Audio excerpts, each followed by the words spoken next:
प्रशासन जिला प्रशासन जिला प्रशासन। बड़ी खबर बता दें, यूपी के श्रावस्ती जिले से भिनगा तहसील में ठंड से बचाव हेतु अलाव की व्यवस्था न होने पर वकीलों का विरोध प्रदर्शन। वकीलों का आरोप, अलाव जलाने को लेकर 36 लाख रुपए का सरकारी टेंडर होने के बावजूद तहसील परिसर में कहीं भी अलाव नहीं।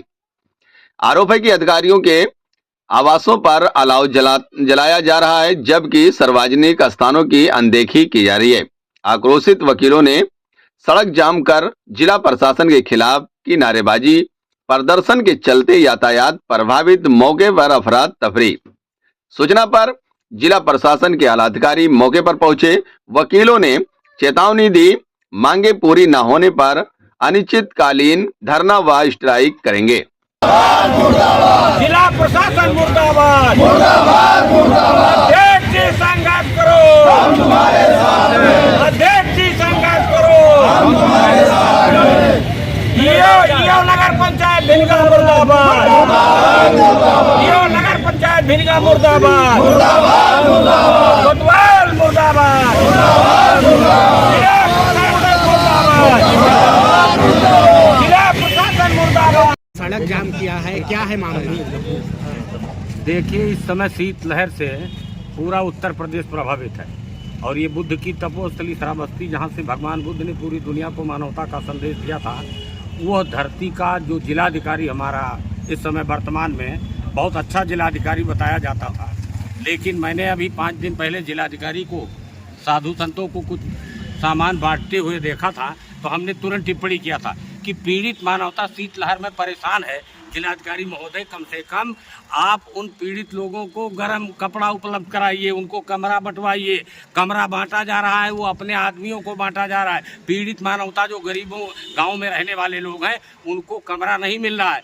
कमरा अपने आदमी को, जैसे हमारे ये खास है तो हम इनको दिलवा रहे हैं, ये खास है इनको दिलवा रहे हैं। ये उल्टी बात है। इससे शासन की छवि, जो मुख्यमंत्री जी की छवि है, उसको बजाय बनाने के, उसको हमारे ख्याल से कलंकित करने का षड्यंत्र अंदरूनी तौर पर हो रहा है। इस संदर्भ में मैंने जिलाधिकारी को लिखा था, फेसबुक पर लिखा था, और आज का जो कार्यक्रम था ये मानवीय मूल्यों की रक्षा करने से संदर्भित था और इसमें दूसरे किसी अधिकारी को मैं नहीं मानता हूँ। कलेक्टर का अगर डायरेक्शन होता तो सब अलाव जल गए होते। तहसील में 3 जगह जलना चाहिए, भिनगा नगर में 5, 7, 8 जगह जलना चाहिए, दीवानी कचहरी में जलना चाहिए और कलेक्ट्री में जलना चाहिए, जहाँ पर मानो समाज इकट्ठा होता है। यहाँ पर करीब 4-5 हज़ार लोग आते हैं डेली, और कड़ाके की सर्दी में आप ये व्यवस्था नहीं कर सकते, तो फिर जिलाधिकारी के एक्शन का क्या माने है? खाली कार्यक्रम आयोजित करके और उसमें मंचीय व्यवस्था करके अगर आप भाषण करके शासन को अगर चाहते हो कि शासन खुश हो जाएगा, तो शासन उससे खुश नहीं होगा। उसमें देर अबेर वो अधिकारी दंडित हो जाता है, वो अधिकारी बाहर हो जाता है जो मानवीय मूल्यों की रक्षा करने में फेल होता है। कलेक्टर की जिम्मेदारी बहुत बड़ी होती है और मेरे ख्याल से वर्तमान समय में ठंडी में कहीं भी कोई अलाव नहीं जलाया गया है। यहाँ श्रावस्ती पे चाहे भिनगा में तो है ये नहीं, कलेक्ट्री में नहीं है, दीवानी में नहीं है, तो इकौना में कहाँ होगा, जमुना में कहाँ होगा? ये सारी चीज़ें होनी चाहिए। ये मानवीय मूल्यों की रक्षा करने से संदर्भित बात थी, जिसकी तरफ मैं Ramchandra Verma Dadhiwala, founder president model bar association, आपके बीच बोल रहा हूँ। आपको ये भी बताना चाहता हूँ कि ये जो हमारे साथियों ने, हमारे अध्यक्ष ने, आदरणीय राजेंद्र प्रसाद पांडे जी, हमारे पूर्व general secretary Ved Prakash ji, fighting general secretary हमारे हैं, और ये हमारे acting general secretary Satish Maurya ji हैं, इन लोगों के, सुरेश तिवारी जी के, इनके डायरेक्शन पर हमारा पूरा वकालत खाना आज जो है, आज सड़क पर आंदोलन कर रहा था और पूरी जाम कर दिया था रोड को। ये और दूसरा मैटर है कि ये अलाव तो जलना ही चाहिए कल तक के। भाई आज के लिए बताया था 4 घंटे में, अभी तक कुछ व्यवस्था नहीं हुई है। कल सुबह तक तो जल जाना चाहिए। ये रोज सूरज निकलता है, सूरज के सहारे तो दुनिया है। ये है सूरज निकल रहा है, अब भाई कोहरा हो जाएगी 4 बजे से, फिर वह है रात भर ठंडी बढ़ जाएगी और सुबह तापे क्या 2-3 घंटा तापे रात है लोगन क्या, उसमें नहीं बात होती है। ये तो अलाव जलाने के संदर्भ में थी। दूसरी जो महत्वपूर्ण बात है वो पुलिस विभाग से संदर्भित है। पुलिस का एक सीओ, हमने उससे ऐसे किया तो कहते कि आप क्या कर रहे हो? अरे हम कहा तुम नौकर तो हो, सीओ हो तो जनता के नौकर हो, हम चैनल पर बोल रहे हैं।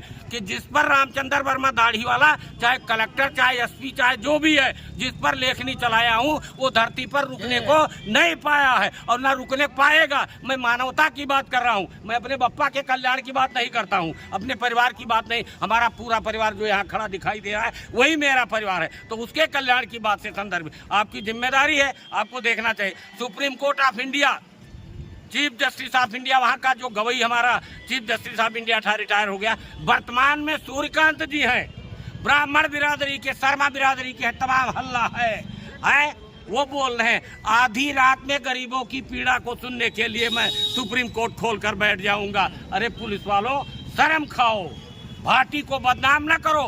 कप्तान अच्छा है, ये मैं भी कहना चाहता हूँ। हमारे भाटी साहब जो है, उनसे उम्मीद बहुत अच्छी थी, वो आए थे, बढ़िया बात थी, लेकिन अब उम्मीद पर पानी फिर रहा है। जब एफआईआर जनता की दर्ज नहीं होगी, वकीलों की, कानून के जानकारों की अगर एफआईआर दर्ज नहीं होगी, तो सुप्रीम कोर्ट ऑफ इंडिया के डायरेक्शन को आप कहाँ मानते हो? इसके मतलब है कि आप न तो सुप्रीम कोर्ट ऑफ इंडिया को मानते हो, न भारत के संविधान के मानते हो, सिर्फ पाखंड पर खाली इनका उनका दुआ करने में लगे हुए हो, उससे काम नहीं चलेगा। तत्काल एफआईआर दर्ज होनी चाहिए।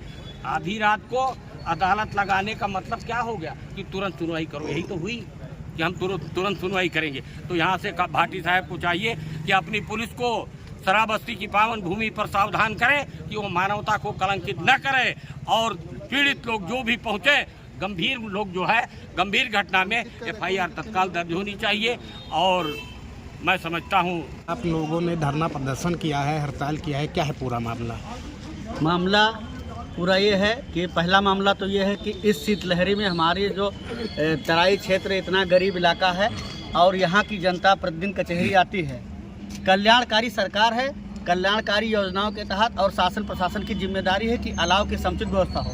लगभग 1000 से 1500 वो अधिकारी आते हैं, 500 अधिवक्ता हैं। यहाँ पर 2 हफ्ते से इतनी ठंड के बावजूद अलाव नहीं जलाया गया, ना तहसील में जलाया गया। एक दिन थोड़ी सी लकड़ियाँ भी आई, वो भी गीली लकड़ियाँ थी। इस वजह से जो हमारे वो अधिकारी ठुठुरते हैं और उनको काफ़ी परेशानी होती है। आम जनमानस की समस्या है और इसके साथ अधिवक्ताओं की समस्या है। इसके लिए और दूसरी चीज़ ये है कि हमारे अधिवक्ता परिवार के 2 अधिवक्ता हैं, एक दिनेश यादव, इनके ऊपर जो है हमला हुआ, इनके भाई के ऊपर 2 दिन तक पुलिस टालती रही, किसी तरह से एफआईआर पंजीकृत किया। इसके बाद एक अधिवक्ता हमारे बाबूराम यादव हैं, 15 दिन से मामला चल रहा था थाने पे और कप्तान महोदय के यहाँ उन्होंने प्रार्थना पत्र दिया। इसके बाद में पुलिस भेजकर वहाँ पे पुलिस वालों ने कहा कि इसमें वकील लोग आ जाएंगे, जल्दी से छत पड़वा दो। उनके ज़मीन पे छत पड़वा दिया। शाम को उनके घर वालों को मारा पीटा गया, 5-6 लोग घायल हो गए। इसके बाद 3 दिन हो गया है तहरीर दे, और उसमें जिला मुख्यालय पर भर्ती है, लखनऊ मेडिकल कॉलेज में एक आदमी भर्ती है।